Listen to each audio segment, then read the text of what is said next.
بسم اللہ والصلاة والسلام علی رسول اللہ اما بعد۔ قرآن حکیم کے اندر سیدنا موسیٰ علیہ السلام کا واقعہ اس کا بہت زیادہ ذکر ہے۔ انبیاء کرام میں سے سب سے زیادہ قرآن پاک کے اندر جس پیغمبر کے واقعات ہیں تذکرہ ہے وہ حضرت موسیٰ علیہ السلام ہے۔ ان کا ایک جو واقعہ ہے نا اس میں بڑی ایک عبرتیں ہیں، اللہ تعالیٰ کی شان، اللہ تعالیٰ کی قدرت، پاور وہ ہمیں سمجھاتی ہے۔ مجھے یہ واقعہ اس حوالے سے بڑا اچھا لگتا ہے کہ فرعون نے اس بات کا دعویٰ کیا کہ میں نے اس بچہ جو ہے یا موسیٰ جو ہے اس کو بڑے نہیں ہونے دینا، اس کو قتل کرنے کے ارادے۔ وہ چاہتا تھا کہ اس سال جو موسیٰ کا قبیلہ ہے اس سے کوئی بھی بچہ زندہ نہ رہے، لیکن موسیٰ جس سال پیدا ہوتے ہیں اللہ تعالیٰ کے فیصلے دیکھیں اور حکمتیں دیکھیں۔ یہ موسیٰ علیہ السلام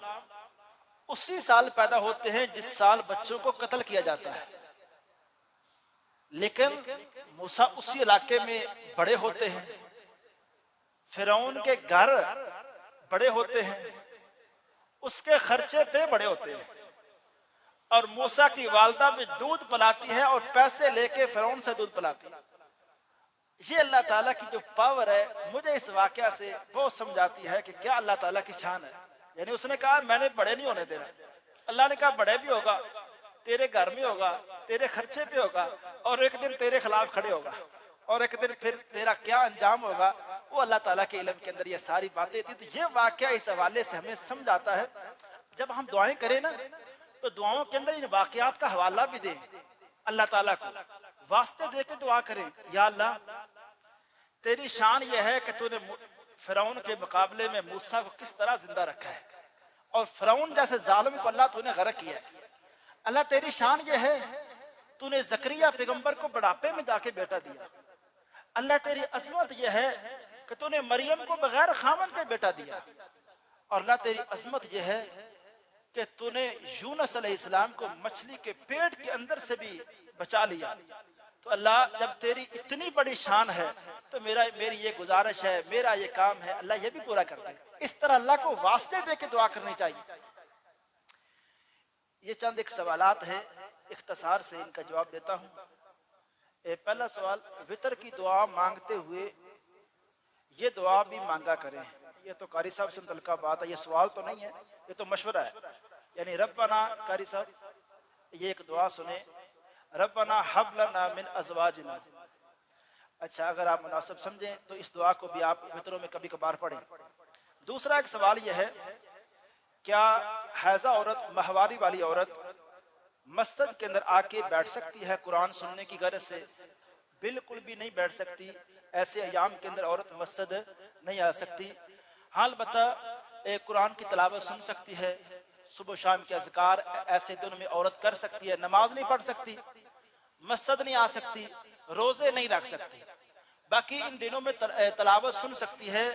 تلاوت کرنا چاہے زبانی وہ تلاوت کر سکتی ہے،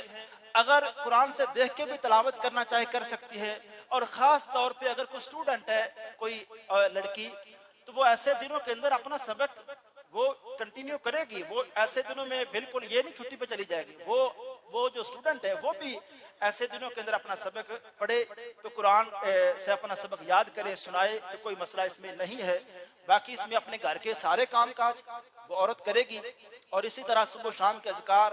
استخارہ کرنا پڑ گئے، استخارہ کی دعا پڑھ سکتی ہے، نفل نہیں پڑھ سکتی۔ تو ایک اس میں بات ضرور کہنا چاہتا ہوں کہ بعض خواتین اس میں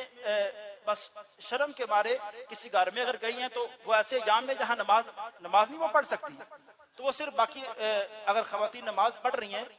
تو وہ بھی ان کے ساتھ نماز پڑھنا شروع کر دیتی ہے۔ ایسے دنوں میں نماز پڑھنا یہ صرف کچھ چھوٹی بات نہیں، یہ حرام کے حد تک بات ہے نماز پڑھنا، کیونکہ ایک ناپاکی کی حالت میں اللہ کے سامنے کوئی بندہ نہیں کھڑا ہو سکتا۔ اچھا دوسرا سوال بھی یہی ہے کہ کیا روزے پورے کرنے کے لیے ادویات کا استعمال کیا جا سکتا ہے؟ حیض کو روکنے کے لیے، ماہواری کو روکنے کے لیے میڈیسن کا جو استعمال ہے یہ مسئلہ ڈاکٹر سے متعلقہ ہے کہ اگر کوئی بندہ کوئی عورت چیک اپ کرا کے ڈاکٹر سے مشورہ کرنے کے بعد ڈاکٹر مشورہ دے دے کہ آپ یہ میڈیسن یوز کر سکتی ہیں، صحت کے لیے کوئی نقصان دہ بات نہیں، تو پھر کوئی مسئلہ نہیں۔ مجھے اتنی بات یاد ہے کہ جو سعودی عرب کا علماء کرام کا ایک ریسرچ بورڈ ہے، ان سے ایک مسئلہ یہ پوچھا گیا کہ جو عمرے کے لیے عورت آتی ہے وہ وہاں اپنے سارے سفر کر کے آتی ہے، اگر ان دنوں میں وہاں اس کو ماہواری شروع ہو جاتی ہے تو اگر وہ پہلے ہی میڈیسن استعمال کر لے، تو سعودی عرب کی جو ریسرچ بورڈ ہے اس نے بھی یہ فتویٰ دیا ہے کہ اگر عورت کی صحت کے لیے یہ بات مضر نہیں ہے تو میڈیسن کا استعمال کیا جا سکتا ہے۔ لیکن روزوں کا جو معاملہ ہے، دیکھیں اللہ نے جب رخصت دے دی ہے کہ عورتیں یہ جو چھوڑے روزے ہیں باقی دنوں میں، اور یہ قضاء کے روزے لازمی نہیں ہے کہ رمضان کے فوراً بعد آپ نے روٹین سے رکھنے شروع کرنے ہیں۔ سیدہ عائشہ کہتی ہیں کہ ہم یہ چھوڑے ہوئے روزے اگلا سال رمضان کے قریب شعبان کے مہینے میں جا کے رکھتی تھی۔ جب اسلام نے اتنی بڑی رخصت دے رکھی ہے تو خواتین کو اس رخصت کی طرف جانا چاہیے۔ اگلا ایک سوال یہ ہے کہ کیا قیام اللیل ادا کرنے کے بعد تہجد کے نفل یا حاجت کے نفل پڑھے جا سکتے ہیں؟ میں نے یہ بات پچھلے دنوں گزارش کی ہے، یہ جو ہم نماز تراویح ادا کرتے ہیں یہ اصل میں تہجد ہی ہے، اور اس کو قیام اللیل بھی کہتے ہیں، نماز تراویح بھی کہتے ہیں۔ اور اگر یہاں کو 11 رکھتے ہیں جو ہم پڑھتے ہیں، یہ پڑھ کے بندہ رات کے پچھلے ٹائم مزید کوئی نفل پڑھنا چاہے نفل پڑھ سکتا ہے۔ وتر آپ پہلے پڑھ چکے ہیں، اب 2 رکھتے کر کے کوئی نفل پڑھنا چاہے نفل پڑھ سکتا ہے بالکل،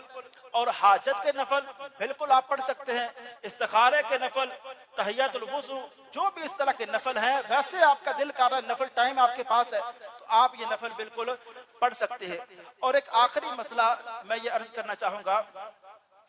جس طرح کچھ دن پہلے میں نے گزارش کی کہ بھائیوں سے، تو اللہ آپ بھائیوں کو جزائے خیر دے کہ ماشاءاللہ وہ پیچھے اس طرح نوجوان کم بیٹھتے ہیں، تو ایک میں آپ کو بھی وہ جو پیچھے بیٹھنے والے بھائی ہیں ان کو ایک مشورہ دوں گا اور ایک مسئلہ عرض کروں گا۔ اگر تو مسئلہ صرف کھڑے ہونے کی پرابلم ہے کہ آپ کھڑے نہیں ہو سکتے اور آپ اتنے کمزور ہیں، آپ کے لیے مسئلہ یہ ہے، اور اسی طرح خواتین کے لیے مسئلہ ہے کہ اگر وہ صرف آ کے قرآن کھول کے سنتی ہیں اور نماز کے اندر شامل نہیں ہوتی، تو مشورتاً یا ایک شرعی مسئلے کے طور پہ عرض کروں گا کہ وہ بھی اگر نہ بھی کھڑی ہوں، نفلی نماز ہے تو نفلی نماز بیٹھ کے اگر وہ ادا کر لیں، ایک قرآن بھی سن لیں، اور اپنا جو کھڑا نہیں ہونا چاہتی یا یہ نوجوان کھڑے نہیں ہونے چاہتے تو کھڑے بھی نہ ہوں، نفلی نماز بغیر عذر کے بھی آپ بیٹھ سکتے ہیں، ثواب بھی آپ کو مل جائے گا۔ لیکن یہ ان بھائیوں کے لیے مسئلہ ہے جن کو کھڑے ہونے میں بہت زیادہ ہی پرابلم ہے۔ السلام۔